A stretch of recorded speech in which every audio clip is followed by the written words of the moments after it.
No pilot could start the old plane until a boy did it and earned $30K. William Parker was desperate as he watched yet another experienced pilot step out of the old plane's cockpit, shaking his head in refusal. 17 failed attempts already, and the businessman was starting to believe he'd thrown his last chance to save his company straight into the trash. That's when he felt a light tap on his arm. Turning around, he saw a young black boy who couldn't have been more than 12, wearing a faded t-shirt and worn-out sneakers. "You're the owner of the plane, right?" the boy asked timidly. William raised his eyebrows, ready to call security. How had this kid gotten into the hangar, and why was he here alone? "Who are you? How did you get in here?" William asked suspiciously. "My name's Tyler Anderson Wright. I work here. Well, not officially. I help old Joe with maintenance for a few bucks. But I heard the pilot saying no one can start the plane. So what?" William replied impatiently. "I know how to make it work," Tyler said, looking straight into the businessman's eyes. William almost laughed at the boy's audacity.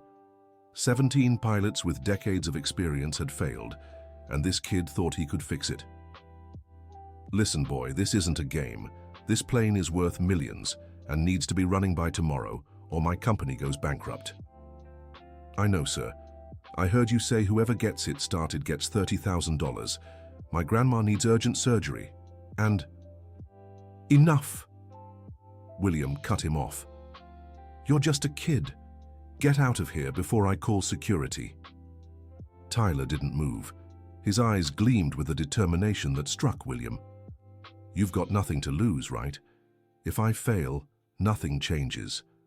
But if I succeed—" William checked his watch. It was nearly 5 in the afternoon, and the last available pilot in the area had already given up. The presentation for the international investors was the next day, and without the plane running, he'd lose the contract that would save his air transport company. "Fine," William sighed. "But you get 5 minutes, and if you break anything, your parents will have to pay for it." "I don't have parents, sir, just my grandma Dorothy, and she doesn't know I'm here." Tyler walked toward the plane with steady steps. It was a 1943 model, a P-51 Mustang that William had bought at an international auction with the company's last reserve of cash. The plan was to turn it into the flagship of a historical air tourism service, but so far, not even the best mechanics could get it running. The boy climbed into the cockpit with an agility that surprised everyone watching. Hangar workers gathered around, curious to see what would happen. "Look at this. The kid thinks he's going to work a miracle," laughed Frank, the head of maintenance. "Let him try," said Joe, an older worker who'd taken a liking to the boy. "Tyler's sharp. He's always watching when we work."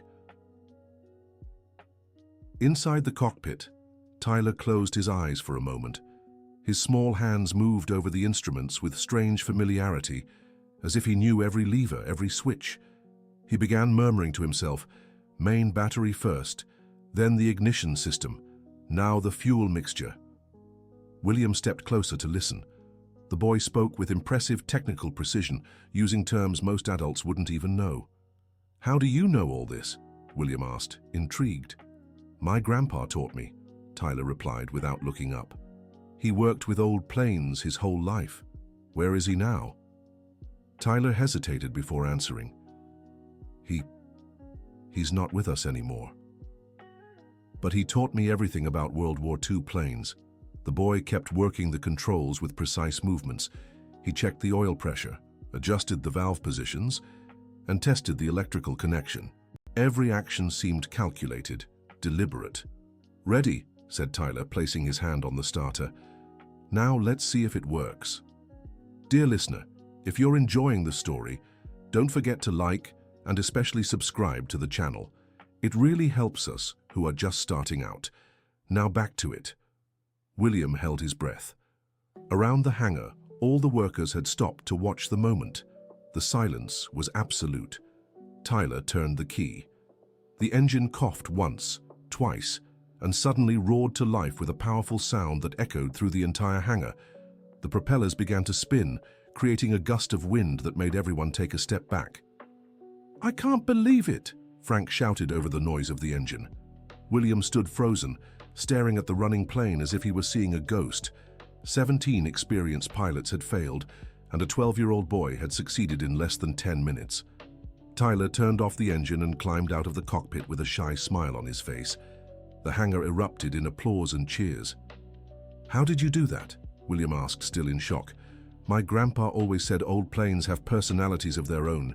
Each one has its own secrets and quirks. This one had a fuel mixture that was off and an ignition that was out of sync.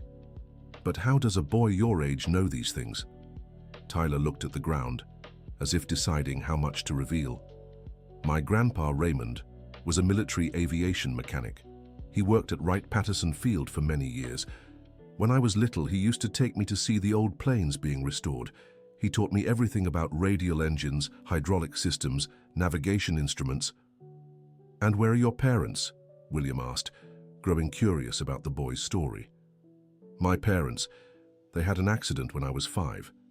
Since then, I've lived with my grandma Dorothy here in Dayton. She's the one who raised me."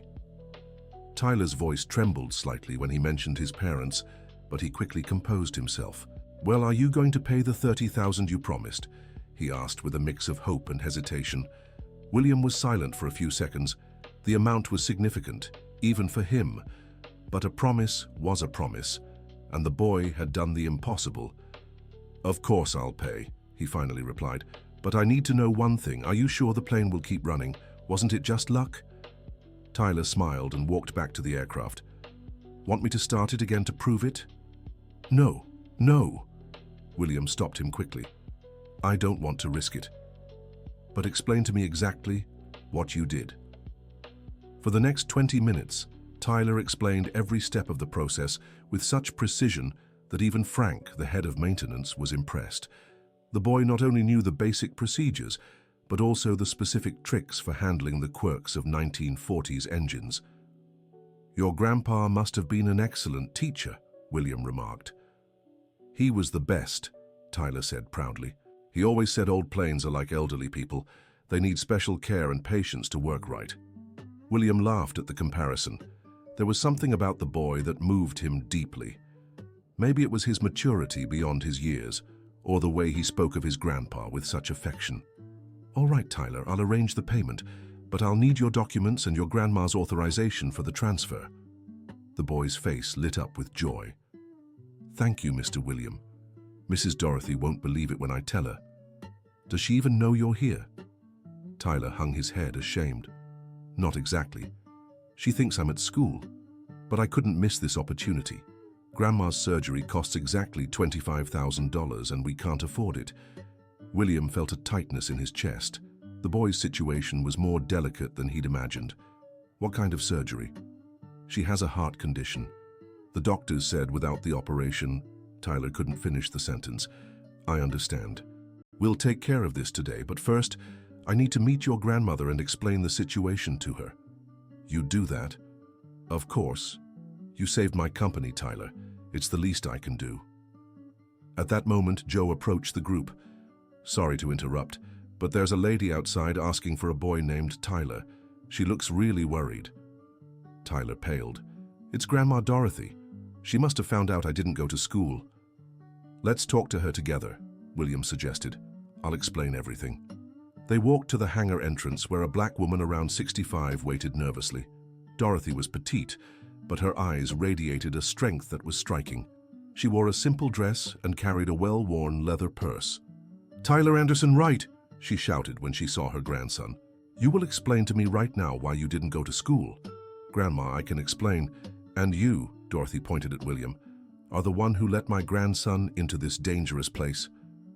William stepped forward with his hands raised in peace. "Mrs. Dorothy, my name is William Parker. I own this company.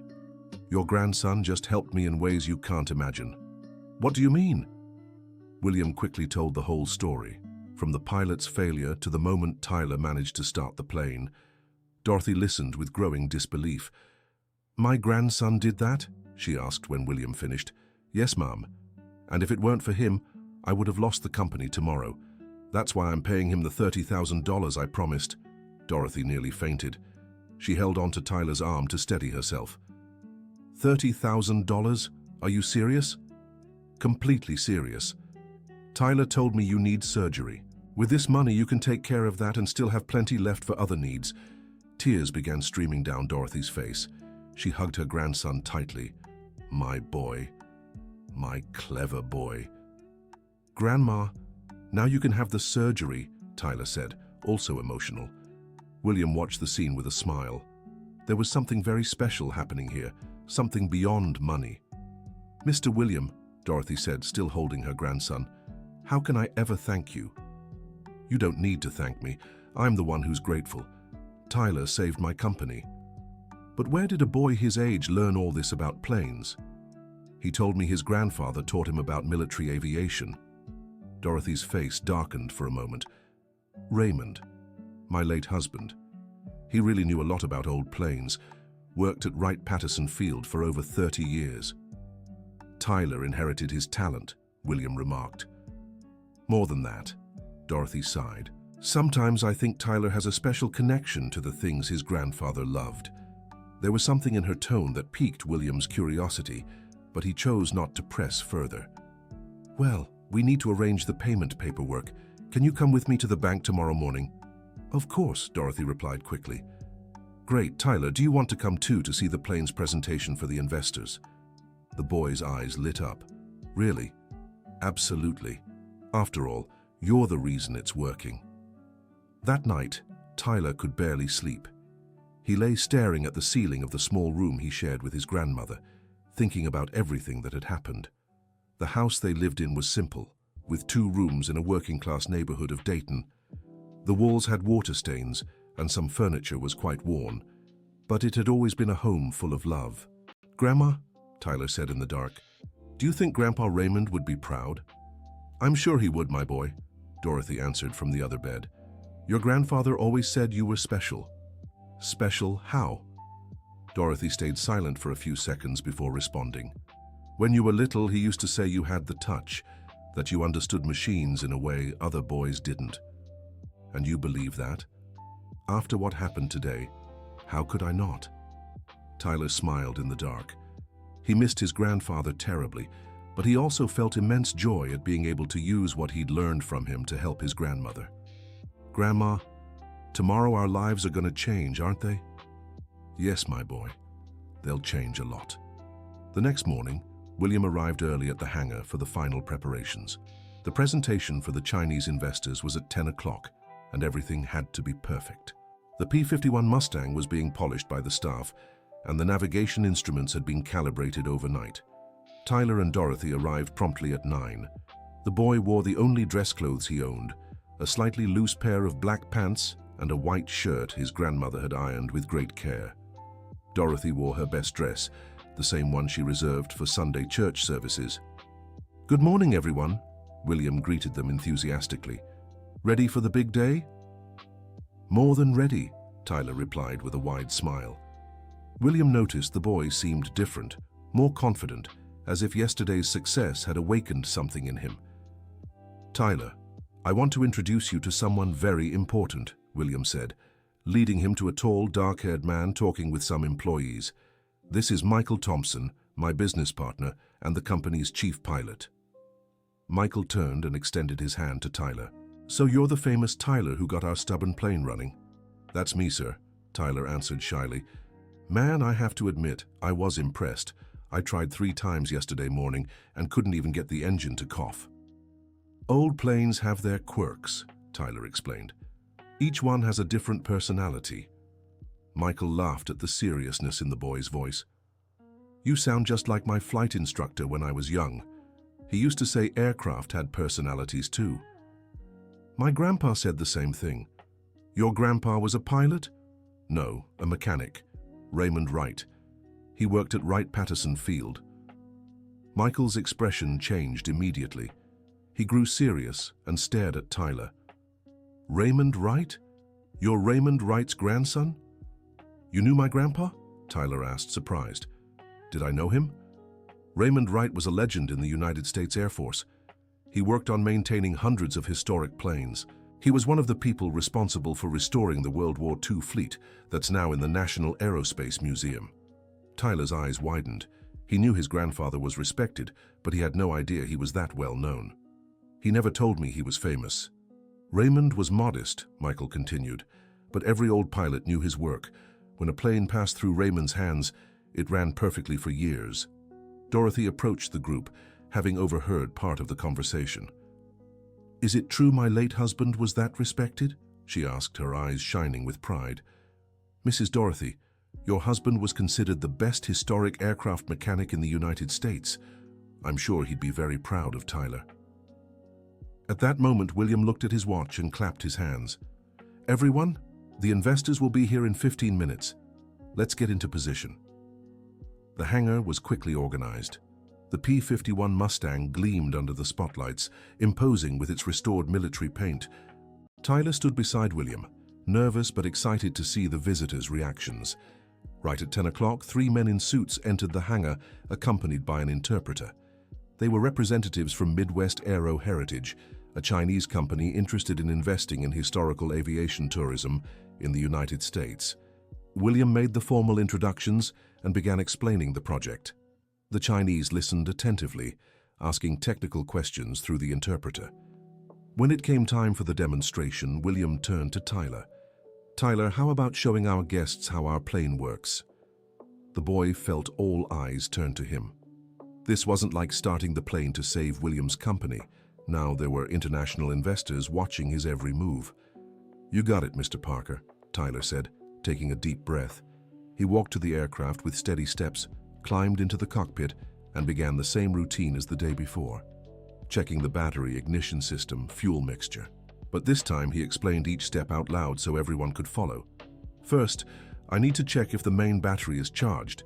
In 1943, planes, the electrical system is very different from modern aircraft." The Chinese were impressed by the boy's technical knowledge. One of them said something in Chinese that made the others laugh. "What did he say?" William asked the interpreter. "He said this boy knows more about vintage planes than most adults in China." Tyler smiled shyly and continued the procedure.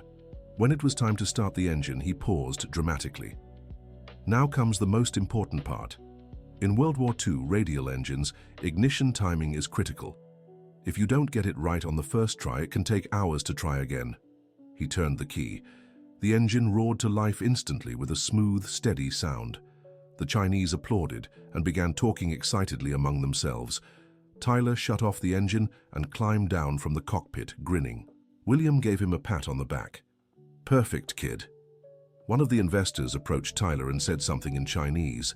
The interpreter translated, "Mr. Nakamura would like to know if you'd be interested in studying aviation in China. They have exchange programs for talented young people." Tyler was speechless. He looked at his grandmother, who was just as surprised. "That's a very generous offer," William said, "but Tyler is still too young for that." "Of course," the interpreter agreed, "but the invitation stands for the future." Dear listener, if you're enjoying the story, don't forget to like and especially subscribe to the channel. It helps us a lot as we're just starting out. Now, back to the story. The meeting continued for another hour. The Chinese were extremely impressed with the project and Tyler's story. In the end, they confirmed an investment of $1 million in Williams' company, which would be used to buy more historic aircraft and create the largest vintage aviation tourism center in North America. When the visitors left, William turned to Tyler and Dorothy. "Well, now let's take care of the most important part, the promised payment." They went to the bank in the company limousine. Tyler had never ridden in such a luxurious car and marveled at every detail of the interior. At the bank, William arranged the transfer of $30,000 into an account opened specially for Dorothy. The bank employee explained all the procedures and handed over the card and checkbook. "All set," William said as they left the bank. "Now you can take care of Dorothy's surgery and still have money left for other important things." Dorothy held the bank card as if it were a treasure. "Mr. William, I don't know how to thank you. You've changed our lives. It was Tyler who changed your lives. I just kept my word. Even so, we're very grateful." William grew thoughtful for a few seconds. "Actually, I have a proposal for you. Tyler, would you like to work with me officially?" "What do you mean, Mr. William?" "Well, with the investment from the Chinese, we'll need someone who understands vintage planes. You could be our junior technical consultant. Of course, it would be part-time, so it wouldn't interfere with your studies. Tyler looked at his grandmother, waiting for her approval. How much would you pay? Asked Dorothy, always practical. $800 a month to start, and if Tyler excels, we can increase it. I accept, Tyler shouted before his grandmother could answer. Dorothy laughed at her grandson's excitement. All right, but on one condition. Your grades at school can't drop. I promise, Grandma. William extended his hand to Tyler, who shook it firmly. Welcome to the team, partner.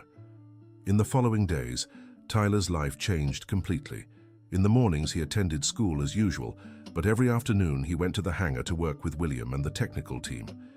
He quickly became indispensable, spotting problems that took other mechanics hours to figure out. Dorothy had her heart surgery at one of the best private hospitals in Chicago. The operation was a complete success, and the doctors assured her she had many healthy years ahead. With the leftover money, they managed to buy their own house in a better neighborhood in Dayton. It was small, but had a backyard and 3 bedrooms. Tyler finally had his own space. 2 weeks after the surgery, Dorothy had recovered and decided to surprise her grandson. While Tyler was at the hangar, she arranged his room with a special touch. Posters of vintage planes, miniature models, and on the main wall, a framed photo of his grandfather Raymond standing next to a P-51 Mustang identical to the one Tyler had repaired. When Tyler came home that night and saw his room, he was moved. Grandma, when did you get this photo of Grandpa? I've always had it tucked away. It's from 1968, when he was working on restoring some historic planes. Tyler studied the photograph closely. Raymond was smiling beside the aircraft, wearing a mechanic's jumpsuit and holding a wrench. Grandma, can I ask you something? Of course, dear. How did Grandpa know so much about planes? Did he study at a special school? Dorothy sat on the bed beside her grandson. Your grandfather was self-taught, Tyler. He learned everything hands-on, by watching, asking, experimenting. He used to say he was born with a special intuition for machines. Like me, just like you, Dorothy smiled. Sometimes I think you inherited more than just knowledge from your grandfather. You inherited a gift. Tyler grew thoughtful, staring at the photo. Grandma, Mr. William told me we're getting a visit from a vintage plane collector next week. He has an aircraft no one can identify. And you think you can help? I don't know, but I want to try.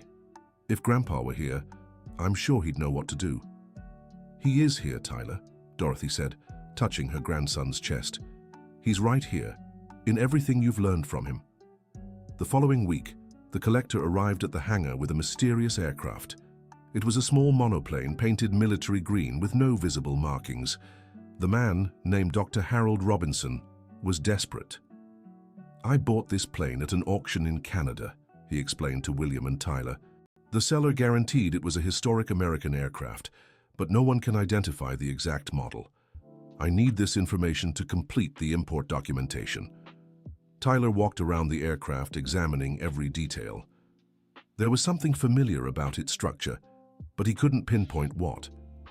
Can I take a look at the engine? He asked. Of course, go ahead. Tyler opened the hood and carefully inspected the engine. It was a radial model, well preserved, but with some modifications that looked handmade. Interesting, he murmured, touching one of the valves. This modification here, I've seen it before. Where? William asked. Tyler closed his eyes, trying to remember. Suddenly, an image flashed in his mind. He was 6 years old, standing in the backyard of their old house, watching his grandfather Raymond tinker with engine parts. My grandfather used to make modifications like this, Tyler said, opening his eyes. He showed me once. Said it was to improve performance at high altitudes. Dr. Harold grew excited. That could be an important clue. Do you remember anything else? Tyler climbed into the cockpit and began examining the instruments. The layout was unusual, different from standard American or European designs of the time. This panel was custom built, Tyler noted. Look how the speedometer is positioned here and the altimeter there. It's a configuration I've seen before. Where? William asked. In photos my grandfather showed me, he worked on some special projects for the United States Air Force in the 1960s. Dr. Harold stepped closer to the cockpit. Do you think this could be one of the planes your grandfather worked on? Possibly, but I need to check something. Tyler began searching for any hidden markings or identification. He had learned from his grandfather that old mechanics often left their signatures in discreet spots on aircraft. After 15 minutes of searching, Tyler found something behind the instrument panel, 2 letters engraved in the metal, RW. Raymond Wright, Tyler whispered, his eyes widening. What is it? William asked. My grandfather worked on this plane. Those are his initials. Dr. Harold was ecstatic. This is incredible. If we can prove this plane passed through the hands of the famous Raymond Wright, its historical value increases significantly. But we still need to identify the model, William reminded them. Tyler kept examining the aircraft. Something else nagged at him, a feeling he was missing an important detail. Can I see the purchase documents? He asked Dr. Harold. The collector showed him the auction papers. Tyler read carefully, searching for any additional information. Here it says the plane was found in a private hangar in Toronto, Canada. The previous owner had passed away, and the family didn't know the aircraft's origin.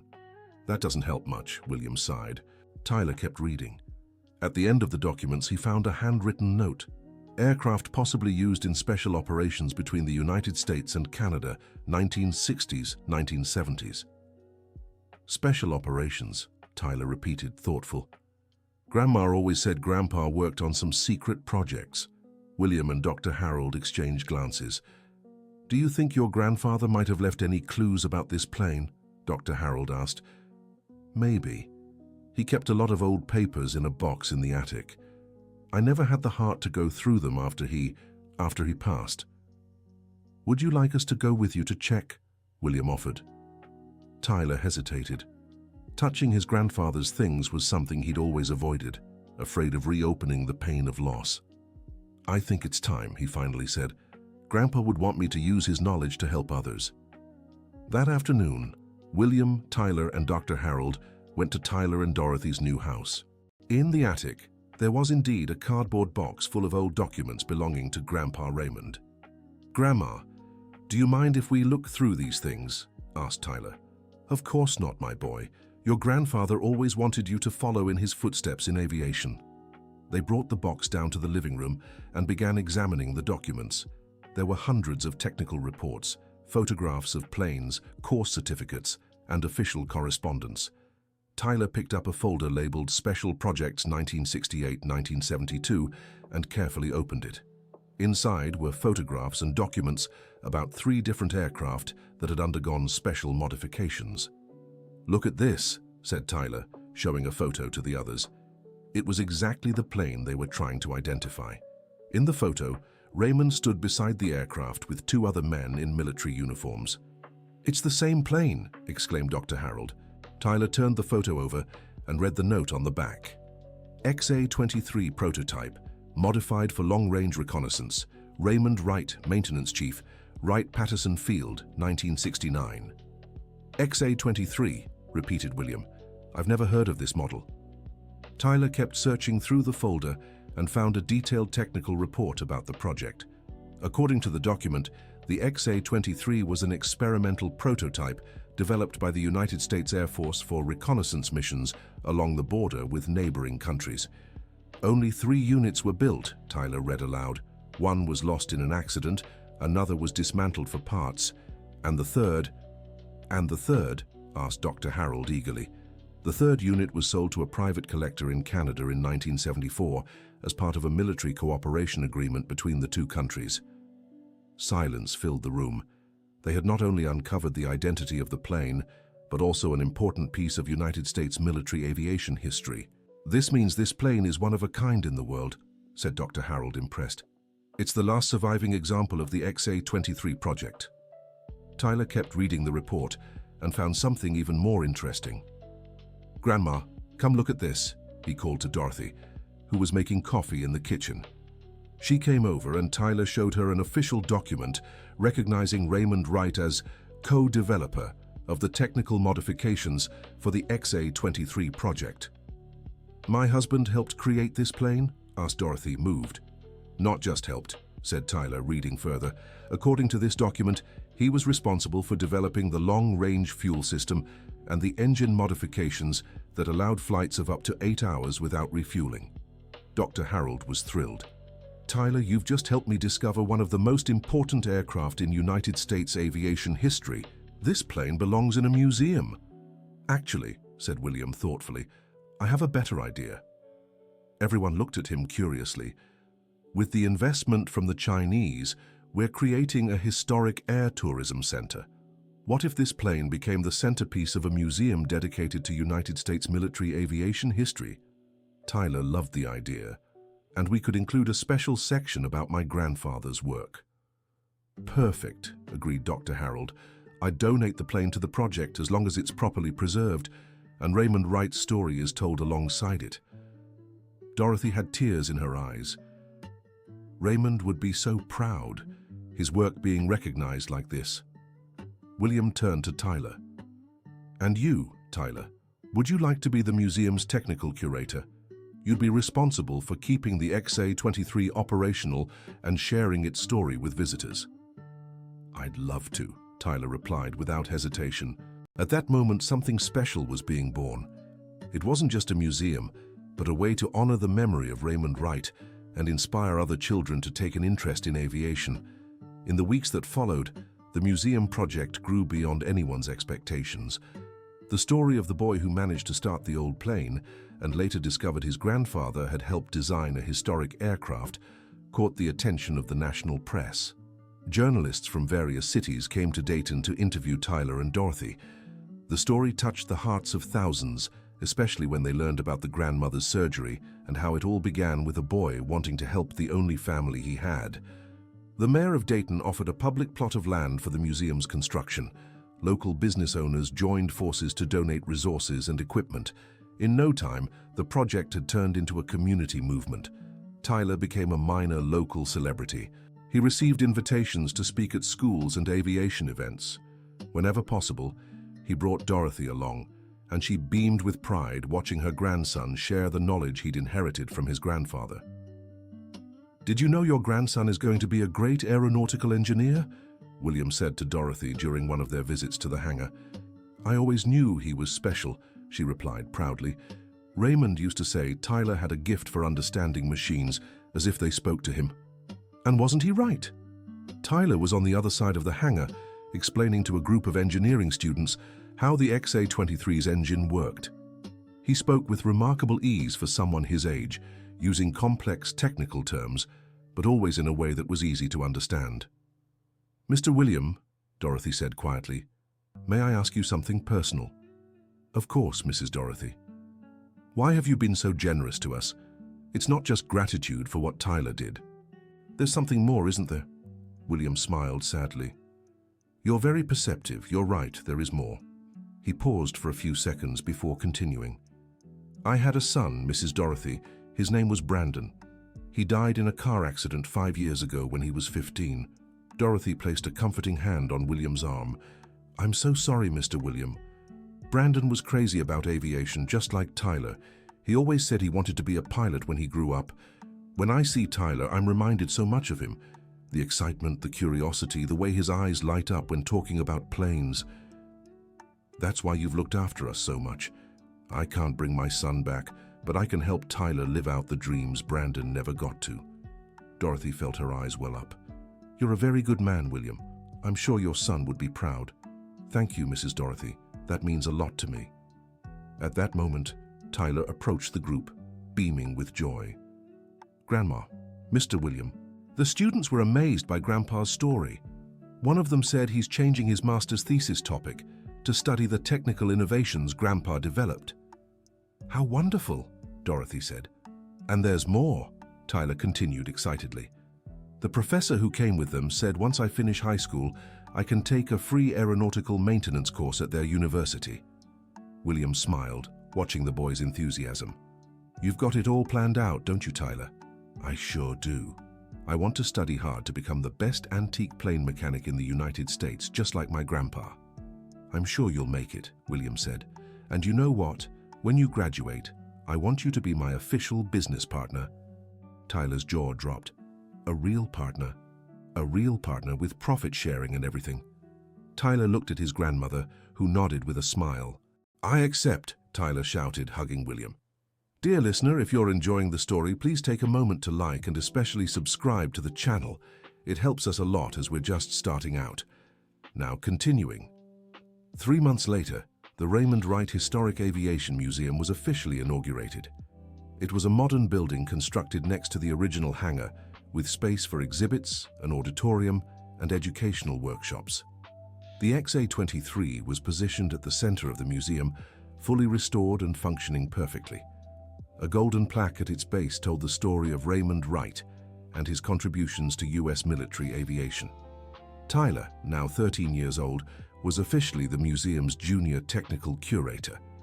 Every day after school, he went there to work on aircraft maintenance and greet visitors. The inauguration was a grand event. The mayor was present, along with military officials, local business leaders, and hundreds of curious onlookers. Journalists from several television stations covered the event.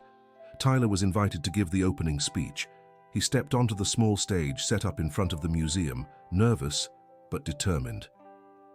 "Good afternoon, everyone," Tyler began, his voice echoing through the sound system. "My name is Tyler Anderson Wright, and I'm the grandson of the mechanic Raymond Wright, whom this museum is named after." The audience applauded warmly. "A few months ago, I was just a poor boy living with my grandmother and dreaming of helping her afford an important surgery. I never imagined that starting up an old plane could change our lives so much." Tyler looked at Dorothy, who stood in the front row, wearing a new dress and smiling proudly. "My grandfather always taught me that planes have souls, that they're more than just machines. He said that when we care for them with love and respect, they repay us by working perfectly. Today in this museum, you'll get to know not just the history of these incredible planes, but also the stories of people like my grandfather, who dedicated their lives to keeping these flying machines alive so future generations could learn from them." The audience listened in silence, hanging on every word. "This museum isn't just mine or my family's. It belongs to all of you, to our town, to our country. Here, kids like me can come to learn about aviation, touch real planes, and maybe even discover they too have a gift for understanding machines." Tyler paused, visibly emotional. "I want to thank Mr. William Parker, who believed in me when no one else did. I want to thank Dr. Harold Robinson, who donated the XA-23 so everyone could learn this part of our history. And most of all, I want to thank my grandmother Dorothy, who always supported me and taught me never to give up on my dreams." Tears streamed down the faces of many in the crowd. "To close, I want to make a promise. I promise to study hard, to become the best vintage aircraft mechanic I can be, and to dedicate my life to preserving the memory of the men and women who shaped the history of our aviation. This is my commitment to you, and to the memory of my grandfather, Raymond Wright." The audience erupted in applause. Tyler stepped down from the stage and was embraced by dozens of people. It was a moment of pure emotion and joy. William approached Tyler with shining eyes. "Your speech was perfect, kid. Your grandfather would have been so proud. Thank you, Mr. William, for everything." "No, Tyler. Thank you for teaching me that sometimes miracles come in the most unexpected ways." The opening celebration lasted until late afternoon. Hundreds of people visited the museum, explored the planes, and listened to the stories Tyler told with passion and knowledge. At the end of the day, when everyone had left, Tyler, Dorothy, and William stayed alone in the museum, gazing at the XA-23 illuminated by the spotlights. "You know, Grandma," said Tyler, "sometimes I feel like Grandpa is here with us." "He is, my boy. He's in every person you teach, every plane you fix, every dream you help come true." William placed his hand on Tyler's shoulder. "Your grandfather left a much bigger legacy than he ever imagined, and you'll carry that legacy on for many years." "I will," Tyler said with determination, "and one day when I have kids, I'll teach them everything I've learned, so Grandpa Raymond's story is never forgotten." In the months that followed, the museum became one of the top tourist attractions in Dayton. Visitors came from all over the United States and even abroad. Tyler became famous not just locally but nationally, appearing on television shows and aviation events. Despite the fame, he never lost his simplicity and humility. He still lived with his grandmother in the small house they had bought, attended the same public school, and spent his afternoons at the museum. William's company flourished with the project's success. The investment from the Chinese exceeded expectations, and soon they were expanding to other cities. Tyler became the official consultant for all new projects, always sharing his knowledge of vintage planes.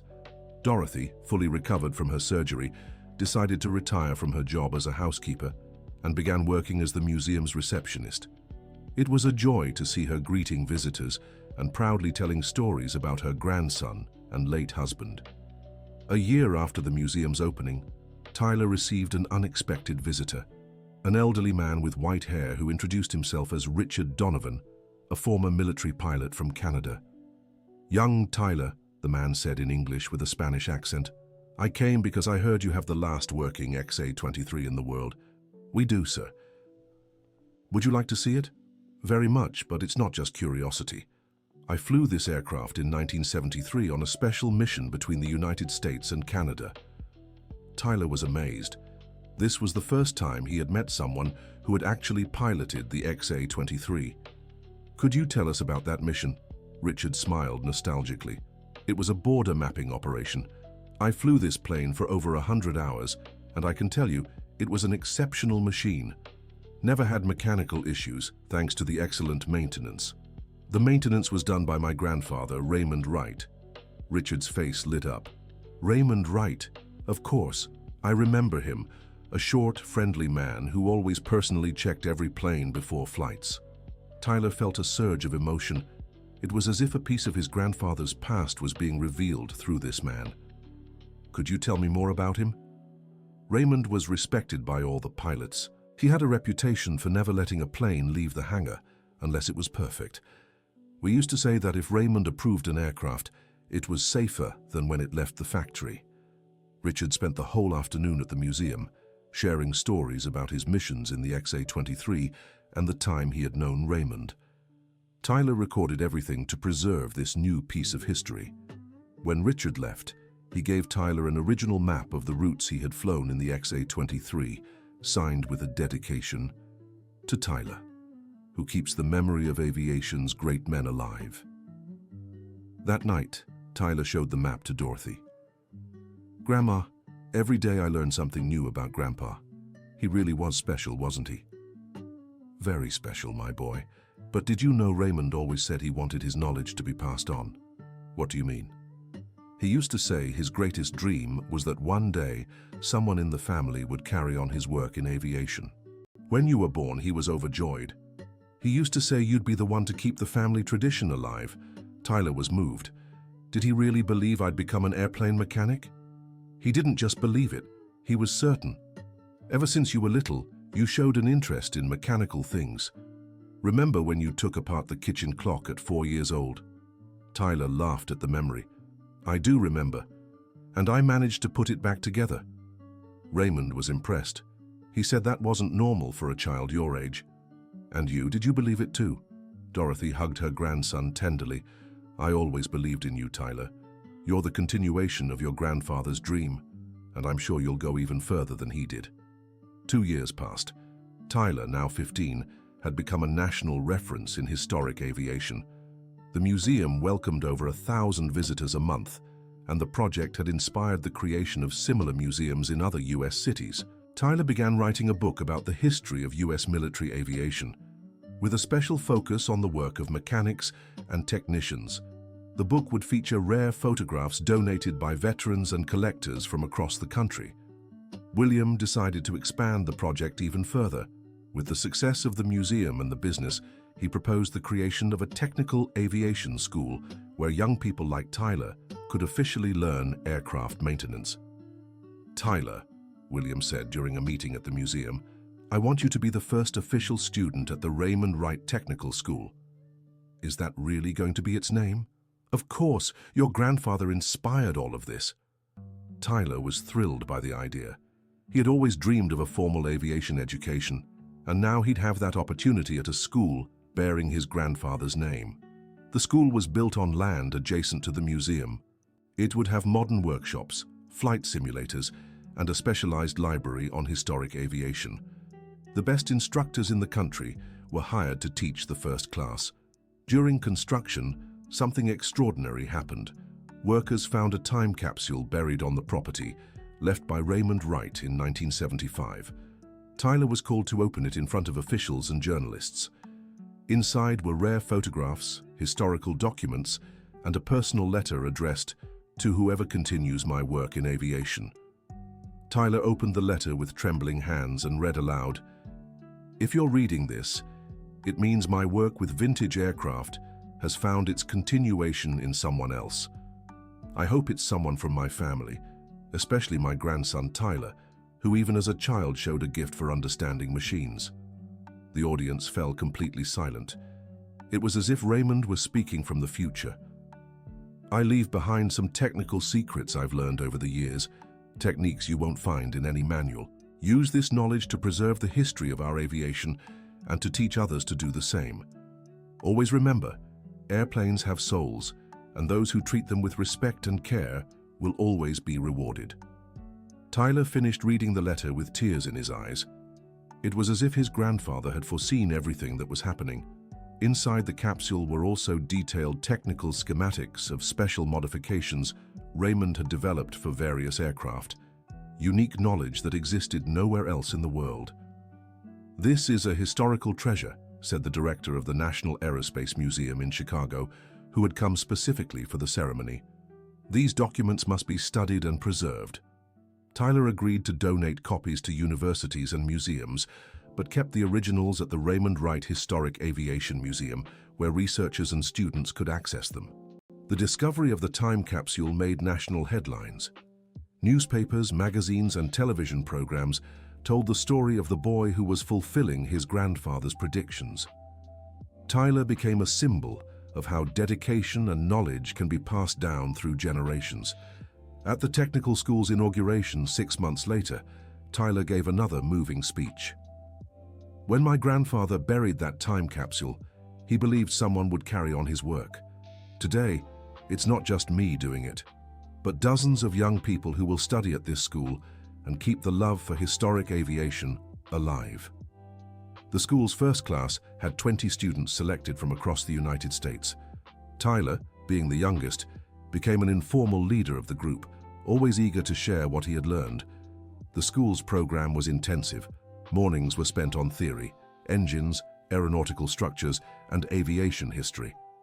In the afternoons, hands-on lessons at the museum, where students learned real maintenance on historic planes. Tyler excelled especially in the practical classes. His classmates were amazed at how easily he could diagnose problems and find creative solutions. "Tyler," said the engine instructor during a lesson, "you have a natural talent I rarely see. Your hands seem to know instinctively what to do. That's what my grandma always says. She thinks I inherited it from my grandfather." Must be true, some things just can't be learned from books alone. During his second year, Tyler took on a special project, the full restoration of a 1950s training plane donated to the museum in terrible condition. The project took 8 months. Tyler led a team of 5 classmates, and together they got the aircraft flying again. The first flight after restoration was a historic moment for the school. William, who had become like a father to Tyler, was moved watching the young man pilot the restored plane. "His grandfather would be so proud," he said to Dorothy, who watched the flight with tears of joy. "He is proud," she corrected. "I'm sure of it." When Tyler turned 18, he graduated as the top student in the technical school's first class. His final grade was the highest in the institution's history, and he earned a full scholarship to study aeronautical engineering at the country's best university. But Tyler had other plans. "Mr. William," he said on graduation day, "I want to accept your offer to become your official partner in the business." "Are you sure? You could go to college first." "I can take night classes. During the day I want to work here expanding the museum and the school. This is where I belong." William smiled and extended his hand. "Welcome as an official partner, Tyler Anderson Wright." The partnership between William and Tyler became incredibly successful. Together, they expanded the project to other cities, always following the Dayton model: museum, technical school, and historic air tourism center. Tyler specialized in the technical and educational side, while William handled administration and business. It was a perfect match.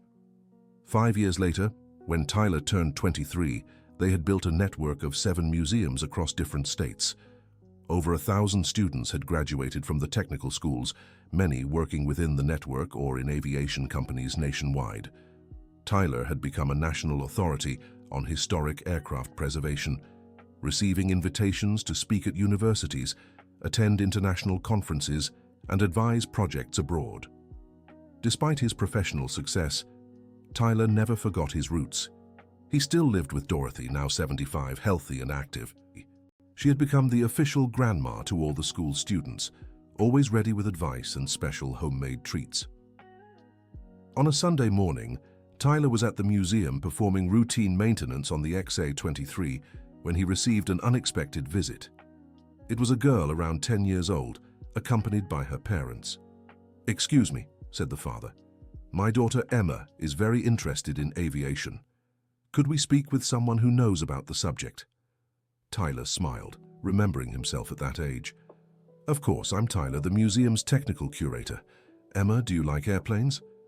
The girl nodded shyly. "I love them. My dream is to be a pilot when I grow up." "That's great. Would you like to see how this old plane works?"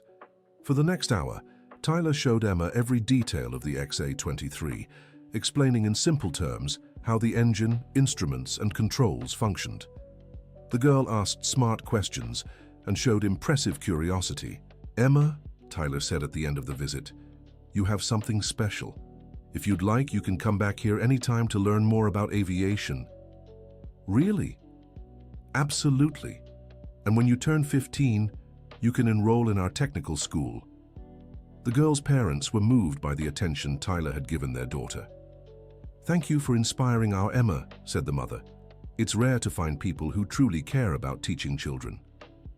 After the family left, Tyler grew thoughtful. There was something about the girl's curiosity and determination that reminded him of himself. That night, while talking to Dorothy, he mentioned the encounter. "Grandma, today I met a girl who reminded me so much of myself as a child. The same curiosity, the same passion for airplanes. And what will you do?" "I'll help her, just like Mr. William helped me. Who knows, maybe she'll be the next generation to carry on Grandpa's work." Dorothy smiled, proud of her grandson. "Your grandfather would be so happy knowing you're planting seeds for the future, just like he did with you." "That's true, Grandma. Knowledge only matters when it's shared." Emma did return to the museum, and Tyler became her mentor. Over the next few years, she learned everything he could teach about historic aviation. When she turned 15, she was accepted into the technical school with a full scholarship. Tyler had found his true calling, not just preserving old airplanes, but inspiring and training new generations of aviation enthusiasts.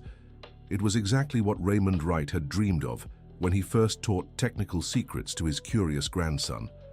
The story of the poor boy who managed to start an old plane had grown into something much greater, a legacy of knowledge, dedication, and love for aviation that would be passed down through generations, keeping the memory of the pioneers of American aviation alive forever.